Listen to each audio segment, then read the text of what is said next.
and touching the port of the waters of the Indian Ocean. And so what Cabinet did last month on 18th, this month on 18th, July 18th, was approved the acquisition of KPRL by Kenya Pipeline Corporation through transfer of shares, acquisition by transfer of shares, which is basically like saying one government, fully owned government parastatal takes ownership of another parastatal because they do the same business. And so KPC, Kenya Pipeline, into KPRL with a very strong balance sheet, Your Excellency, of about 150 billion shillings, and with a strong company of what KPRL should be in terms of generating economy of, or rather recreating the economy in Mombasa. An asset of 370 acres is such a big asset. And so we'll be working with the government, the county government of Mombasa, to revamp KPRL assets, county, to work for the people of this country, to work for the region, because we are internationally situated to be able to serve Uganda, serve Rwanda, and even play a competitive advantage against our neighbors in Dar es Salaam. So that's what we'll be doing going forward, to basically move the assets to KPC.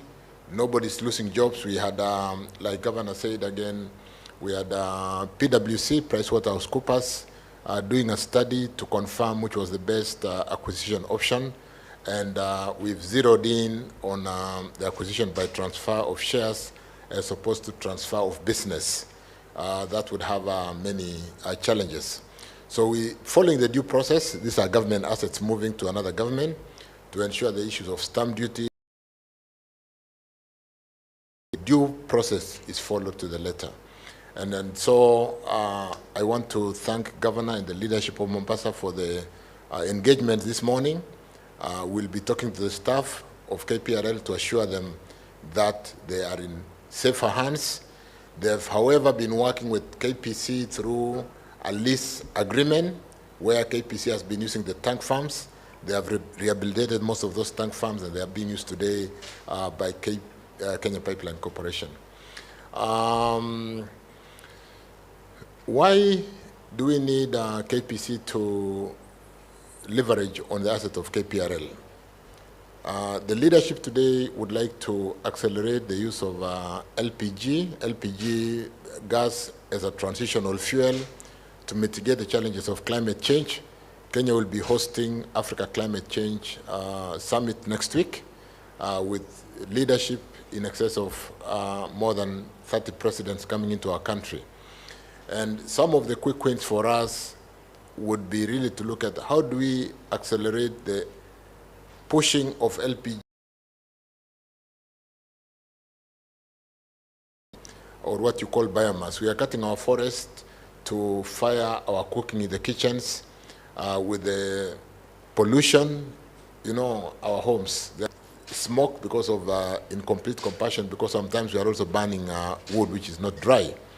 But more importantly, vegetation is very good. Carbon, a deliberate policy to grow the use of LPG from the current about 7 kilograms of LPG per household, per capita, to about 15 in the next 3, 4, 5 years. And that will be a growth area. We'll need extra facilities to be able to do that. We need to take advantage of being a bunkering facility in the region, and working with this kind of balance sheet from Kenya Pipeline Corporation will be one thing that can leverage and ensure that our youth from this county do get opportunities of employment. I want to stop there. We've had a good meeting. Thank you, Governor, and thank you, the leadership of Mombasa, for receiving us. I'll be addressing the staff of KPRL shortly. Santi, can we take 1 or 2 questions in case? Yes, please. Name and media house. Okay, my name is Maita Masha from Institute of Media Max. And I have 2 questions here. First of all, I was really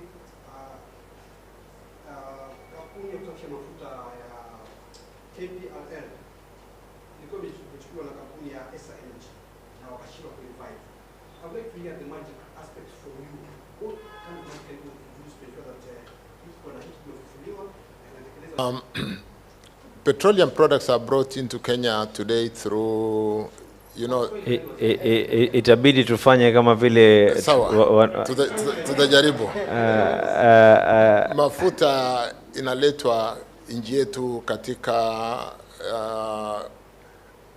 system inaitwa OTS ama Open Tender System. Yani kwamba wale wanaofanya biashara ya mafuta, license companies hapa nchini wanakaa pamoja, wanaangalia kiwango ama volume ile inatakikana kutumika kwa nchi. They then wanafanya tender and they bring the products to the country. Hii mafuta inaletwa kwa bei ya established Platts pricing, ile bei ya OPEC. So hakuna biashara mingi unafanya kwa bei ya vile bei imewekwa world prices. It is published prices. The only trading kwa bei ya mafuta ni ile ya kuleta kwa meli, freight na premium, ile unaweza kuita gharama ya profit. Sasa ikawa ni kwamba kama utaleta mafuta Platts pricing, international Platts price, ikafika Mombasa, na gharama ile unaweka juu ni ya bei ya meli na profit yako ama gharama yako ya profit. Kama KPRL kwa sababu ya teknolojia ya wakati hiyo ilikuwa ama sio refinery ya kisasa, unalete crude, ukimaliza kurefine bei yako iko juu pricing. Ukiongeza ya kuleta kwa meli na profit yako bado yako iko hapa juu na ili nyingine ya ng'ambo iko chini. Itakuwaje utafanya biashara? Itilie dasturi ya kusema kwamba kitambo ya ulete ile kutoka ng'ambo, tununue hii kwanza ya KPRL, ndio tukalie kusafisha hapa. Sasa ikawa kwamba tunafanya uchumi wetu ikawa gali kwa sababu we are forcing hadi sasa haijafanya kazi. On the question of ESA, you know, ESA waliwachiwa hii kampuni na kampuni ya Chevron na BP.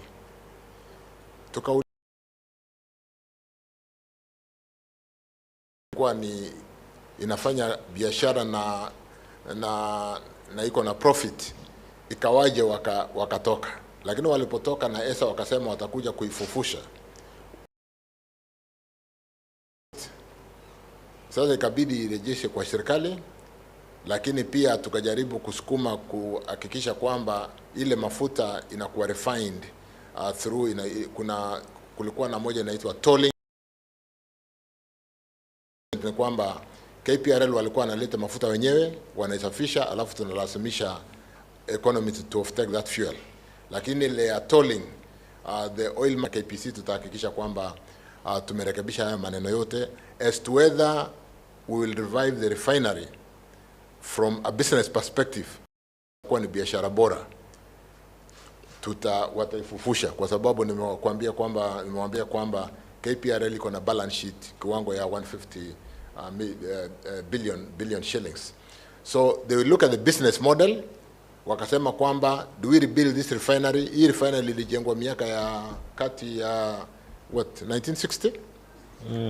Sasa hii teknolojia iko hapa, sio ati ya kufufusha, iko modern technology. Inabidi hiyo itolewe, pengine wailete nyingine modern which can give, like I said, sijui utasema namna gani kwa Kiswahili when you say transfer by share option, acquisition by shares, kuhamisha hisa kwa kutumia njia ya badala ya kuhamisha biashara yote, kuhamisha shares, hisa. And that is the option ile kwamba kampuni ya PwC imeadvise, and it is a better option. Sasa hiyo ndio utaratibu tutakayofuata.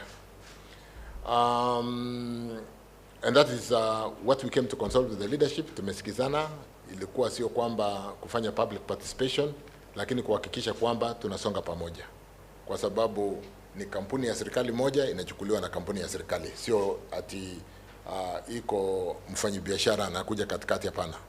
It is transfer from one parastatal to another parastatal. Asanteni.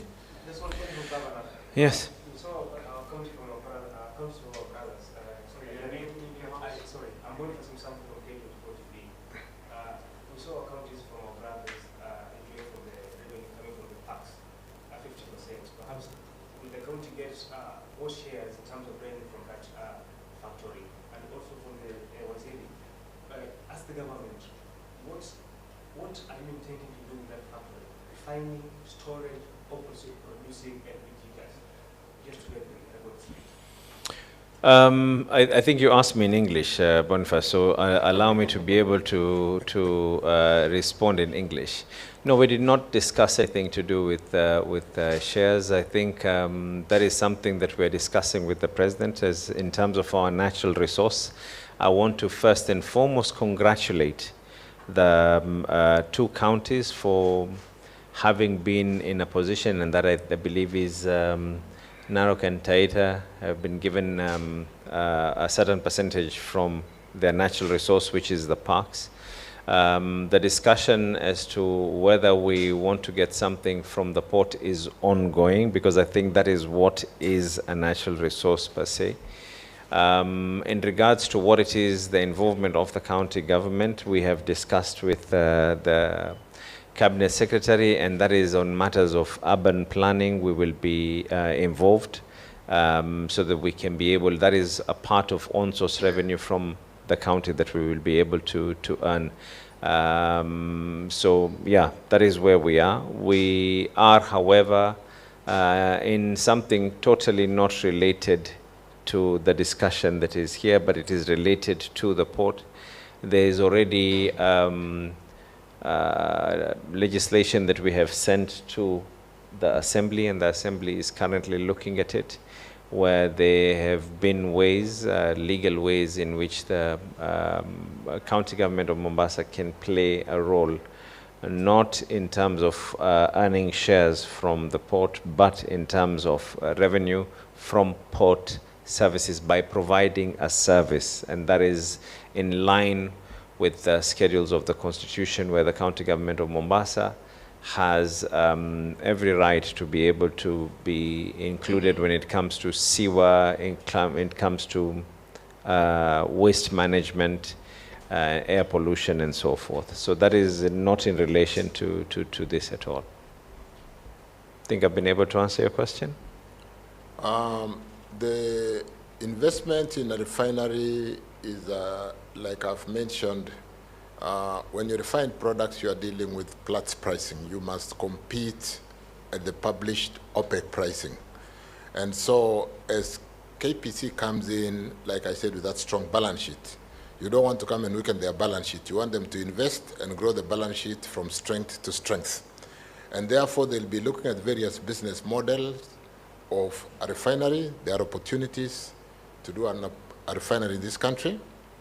But when you look at return on investments, on options of investments from a bunkering tank farm for the region or refining products for the region, and whether you can invest, whether you can get partners to invest with and be able to service a bigger population, because the governments of Africa have worked on growing the economies from an East African region to the Africa free trade continental area to get the bigger economy and be able to get better intra-trade within Africa.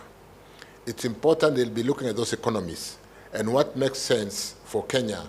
We should dive in and take advantage and be able to really carry our brothers, whereas serving our people better.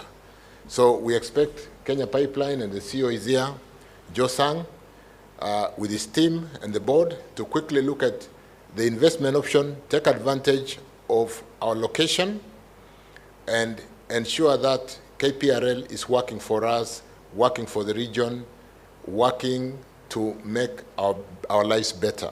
So we'll be looking at that and working quickly, because opportunities are not going to be there waiting. The opportunity could be taken by another country, and the competitive advantage may not be there to run two parallel investments in the region, because we are trying to get a bigger market so that the return on an investment is better when you are dealing with a bigger population. I thought you were going to ask me some question regarding Power. KGV 14 pricing cycle of July to August, or August to July. Ama mkufuatilia hiyo?